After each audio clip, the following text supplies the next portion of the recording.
आइए हम जानते हैं हर्षी की और दीर्घी की का प्रयोग कब और कैसे किया जाता है।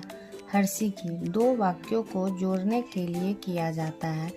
जैसे उसने कहा कि मैं कल आऊँगा, इसमें एक वाक्य हो गया उसने कहा, दूसरा वाक्य हो गया मैं कल आऊँगा।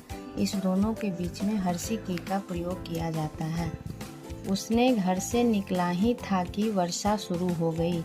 एक वाक्य हो गया उसने घर से निकला ही था, दूसरा वाक्य हो गया वर्षा शुरू हो गई। इस दोनों को जोड़ने के लिए हम हर्षी की का प्रयोग करते हैं। दीर्घी की, इसमें दो नियम लगता है। पहला नियम करना, भूतकालिक रूप, उसने कल पढ़ाई की।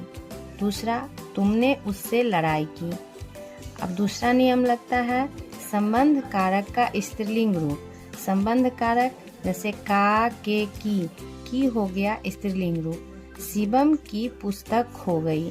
अब यहाँ संबंध दर्शा रहा है शिवम और पुस्तक। पुस्तक किसकी है? शिवम की है। यहाँ दीर्घी की का प्रयोग करेंगे। दूसरा उदाहरण, दीपू की बहन दिल्ली गई है। यहाँ दीपू का संबंध किससे है? बहन से है, तो यहाँ दीर्घी की का प्रयोग किए हैं। अब दोनों को जब एक साथ प्रयोग करेंगे तो इस प्रकार हम लिखेंगे, यह रोशन की किताब है और मुझे मालूम है कि तुम इसे लेना चाहते हो। यहाँ हो गया दीर्घी की का प्रयोग, रोशन का संबंध किससे है? किताब से। और दूसरा हो गया वाक्य, यहाँ दो वाक्य को जोड़ रहा है, तुम इसे लेना चाहते हो, तो यहाँ हर्षी की का प्रयोग करते हैं। इस तरह से हम दोनों की का प्रयोग करते हैं।